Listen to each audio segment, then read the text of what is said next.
এরকম ছেলে মেয়ে যাতে কোনো পিতামাতার ঘরে জন্ম না নেয়, যে পিতামাতা 10 মাস 10 দিন গর্ভ ধারণ করে এত কষ্ট করে লালন পালন করে বড় করার পরে পিতামাতাকে রাস্তায় ফেলে দিয়ে যাবে, তাদের মতন মানুষ এই পৃথিবীতে যাতে ভবিষ্যতে যাতে কোনো জন্ম না নেয় নতুন করে। আর বিসমিল্লাহির রহমানির রহিম। দেশ এবং প্রবাস থেকে মুহূর্তে যারা দেখছেন সবাইকে আসসালামু আলাইকুম। আজকে আমরা অবস্থান করছি বাংলাদেশের প্রথম বেয়ারিশ চিকিৎসক পুনর্বাসন কেন্দ্র। আজকে যে মানুষটিকে আমরা সামনে দেখতে পাচ্ছি, কিছু আইনি জটিলতা এবং প্রশাসনিক কারণে আমরা একটা রোগীহীন হওয়ার আগে তার বিস্তারিত জেনে নেই। যেমন আজকে এই রোগীটাকে এখানে যে ছোট ভাইরা রয়েছে তারা রাস্তার পাশ থেকে পড়ে থাকতে দেখে আমাদের হাতে আজকে এনে দিয়েছে এবং আমরা গ্রহণ করেছি। কে বা কারা ফেলে দিয়ে চলে গিয়েছে, হয়তো বা আমাদের সন্তান হতে পারে, আমরা জানি না।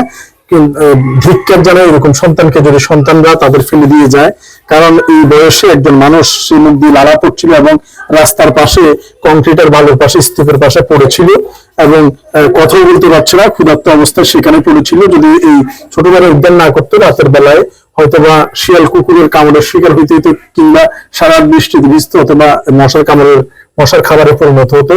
সেই জায়গা থেকে এখানে নিয়ে আসছে। এখন আমাদের সাধ্য মতো আমরা চেষ্টা করবো। তবে তিনি যেটা বলেছে তার বাড়ি ব্রাহ্মণবাড়ি, আর কিছু বলতে পারে না। তাই দয়া করে যদি ব্রাহ্মণবাড়ি এবং আশপাশের কেউ থাকেন দয়া করে শেয়ার করবেন। হয়তোবা তাদের পরিজনের কাছে যদি আপনার ভিডিওটি পৌঁছে শেষ সময় অন্তত তাকে দেখতে পারবে। যদি ছেলে মেয়ে থেকে থাকে, কারণ মা বাবা জান্নাতের দরজা একবার বন্ধ হয়ে গেলে সারা জীবনে আর খুলবে না। তো সবার প্রতি অনুরোধ, কেউ যাতে কারো পরিবারের সাথে এরকম আচরণ না করে। এবং আজকে থেকে তার ঠিকানা হলো বেয়ারিশ চিকিৎসক পুনর্বাসন কেন্দ্রে। এখানে তার চিকিৎসা, থাকা, খাওয়া সবকিছু কার্যক্রম চলবে। সবাই আমাদের জন্য দোয়া করবেন। আমরা যদি একটু কথা বলি, ভাই তোমার নাম কি? কি নাম ভাই? মোহাম্মদ নাইম। নাইম। কি নাম ভাইয়া? সাগর। কি নাম ভাইয়া? আপনারা তো দেখছেন ওই পড়ে থাকতে এই অবস্থায়, তোমার আত্মীয় স্বজন বা কিছু বলতে পারে না। এখানে আমরা তারপর আমি দেখছি, দেখে তুলে পানি টানি খাওয়াইছি। খাওয়ানোর পরে আল্লাহ রহমত আল্লাহর সাথে সাথে মারছে স্যার। কল দিচ্ছিলাম, কল দেওয়া অবস্থায় দেখছি আপনার গাড়ি আসছিল, সেজন্য বলতে ভাইকে থামান। মাশাআল্লাহ, এই অসহায় মানুষটার জন্য ওরা যে বাইরের মানুষ হয়ে যতটুকু করছে, আপন সন্তান যদি এতটুকু না করে তাহলে ইচ্ছে দুঃখ আর আফসোসের কিছু নেই।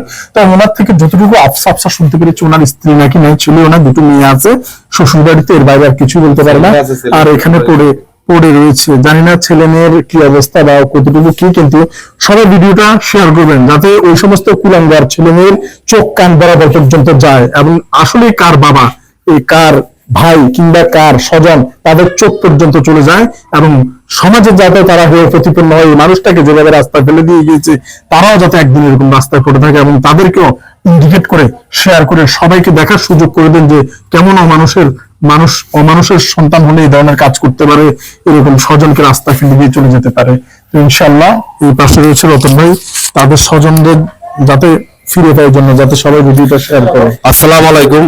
আপনারা ভিডিওটি যে যেখান থেকে দেখছেন অবশ্যই বেশি বেশি করে শেয়ার করবেন। কুমিল্লাবাসীর প্রতি আমার অনুরোধ রইল, কুমিল্লা ব্রাহ্মণবাড়িয়া, ওনাকে জিজ্ঞাসা করছে ওনার বাড়ি কথা, উনি বলছে কুমিল্লা ব্রাহ্মণবাড়িয়া, এতটুকু বলতে পারে সদর, ব্রাহ্মণবাড়িয়া সদর। ওনার বলতেছে যে 2জন ছেলে আছে 2জন মেয়ে আছে। ছেলেরা নাকি বিয়ে করে শ্বশুর বাড়িতে থাকে, মেয়েরাও শ্বশুর বাড়িতে থাকে, কোনো ছেলে মেয়ে ওনাকে দেখে না। তো এরকম ছেলে মেয়ে যাতে কোনো পিতামাতার ঘরে জন্ম না নেয়, যে পিতামাতা 10 মাস 10 দিন গর্ভ ধারণ করে এত কষ্ট করে লালন পালন করে বড় করার পরে পিতামাতাকে রাস্তায় ফেলে দিয়ে যাবে, তাদের মতন মানুষ এই পৃথিবীতে যাতে ভবিষ্যতে যাতে কোনো জন্ম না নেয় নতুন করে। আর যদি জন্ম নেয় তাহলে এটা আসলে বাংলাদেশ, সোনার বাংলাদেশ হবে না।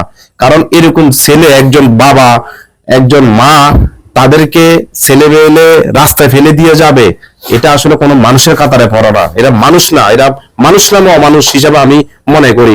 কারণ এই যে বৃদ্ধ বয়সে উনি এখন ঘরে থাকার কথা, খাটে থাকার কথা, মসজিদে থাকার কথা, বাট উনি এখন রাস্তায় পড়েছিল। তো এরকম আপনারা কুমিল্লা ব্রাহ্মণবাড়িয়াতে যারা আছেন, আপনারা দয়া করে বেশি বেশি করে লাইভটি শেয়ার করবেন, এই বাবাটিকে খুঁজে পেতে সহযোগিতা করবেন। বর্তমানে উনি আমাদের বেয়ারিশ চিকিৎসক পুনর্বাসন কেন্দ্রে আছে।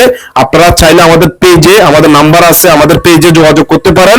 যোগাযোগ করলে অবশ্যই আমরা যতটুকু সাধ্য আছে আমরা ওনার কি অবস্থা আপনারা দেখছেন, এই অবস্থা আমরা ডক্টরের নিয়ে ওনাকে ওষুধ যা যা কিছু করণীয় তবে আমরা করবো, আমাদের মেডিকেল সেবা দিবে। সবাই দোয়া করবেন আমাদের জন্য।